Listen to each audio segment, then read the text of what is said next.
often use is, while while much progress has been made, there is still so much more to do. They never want to say, "Yep, we've done it. Let's close up and work on some other important problems." All right, so we're talking now about the female domain. What is the female domain? The male domain is the hierarchy. You can think of it as like an office building, a very tall office building. You can see it from 20 miles away. Okay? And you look around and you think, now, this guy Kammer, I saw him on the BRUCAST podcast, and he was talking about the female power structure. There's no female power structure. You look around and you don't see anything. You see the skyscraper. Well, the female's power structure is not vertical. The female power structure is much more lateral. The kind of building that I think best represents the female power structure, while the male power structure is represented by a pyramid or a skyscraper, the female power structure is represented by a conference center or a convention center, which might be only 1 or 2 stories tall. But the floor space inside that structure is like 14 acres. It's wide, not tall.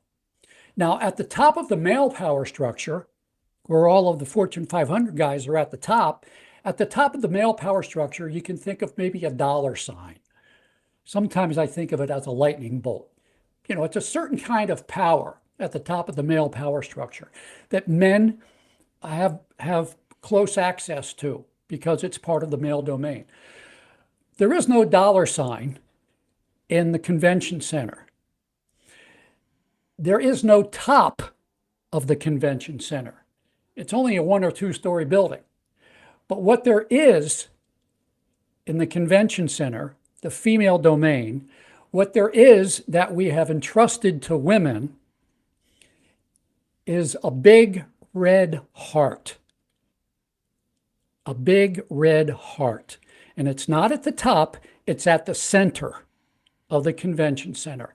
And everybody has equal access to it. It's not like in the male power structure where there's the rich guys and then the poor guys, the Fortune 5 million at the bottom. In the female power structure, it's a big red heart. It's at the center. Every woman has access to it. It symbolizes love, relationships, caring, compassion, having your emotions cared about, getting empathy. And anybody who wants to say that that's not worth anything has never been a human being. Because those things in the female power structure are some of the most important things for a happy life. And the longest longitudinal study of what makes us happy as human beings has proven pretty conclusively that the most important thing, not the only thing, because money is important too. There are some good things in the male power structure that everybody needs. We all need to have physical goods. We need to have clothing, food, shelter, cars sometimes, depending on where we live. So there are important things in the male power structure, but some of the most important things in life are in the female power structure. The longest longitudinal study of what makes us happy says that what the most important thing for human happiness is our relationships. And just as men say, well, I'm the man, I got to run the government, there are women who say, well, I'm the mother, and so I should be entrusted with love and relationships and nurturance and parenting. And just as men were not crazy about the idea of having women get equal access to the skyscraper, There are many women who are not crazy about men having equal access to the convention center, the big red heart, and all of the millions of little companies, little corporations that women are at the top of that are all networked together around the big red heart. Now, feminism made a big mistake 50, 60 years ago when it said that the reason men were keeping women out of the male power structure was because we were male chauvinist pigs and we were horrible people and we were selfish and mean and cruel. And oh, yes, let's call men oppressors. Men are our oppressors and women are oppressed. It wasn't because men were oppressors or because men were male chauvinist pigs. It's because we had the responsibility to be the providers of money. And so we were entrusted with the mechanisms for making money.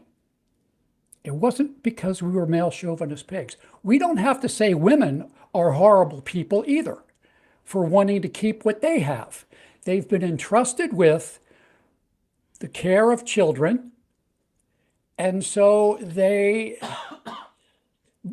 been entrusted with the care of children, and so they have a claim on the mechanisms of love and relationships and emotions and expressiveness and caring about people's feelings. The problem is that they think they're the only ones who can do it, just as there was a problem that men had that made us think we were the only ones who could, run corporations and governments and businesses and science.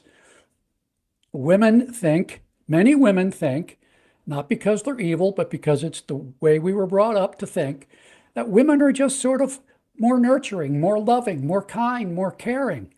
And it's equally wrong to regard women as superior to men in the ways in which women have been entrusted as superior.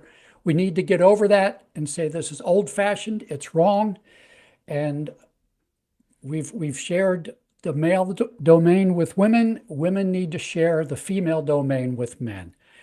And the fact that women are not sharing the female domain with men nearly as well as we shared our domain with women is really causing men and boys a lot of problems, a lot of mental health problems. Where do I belong?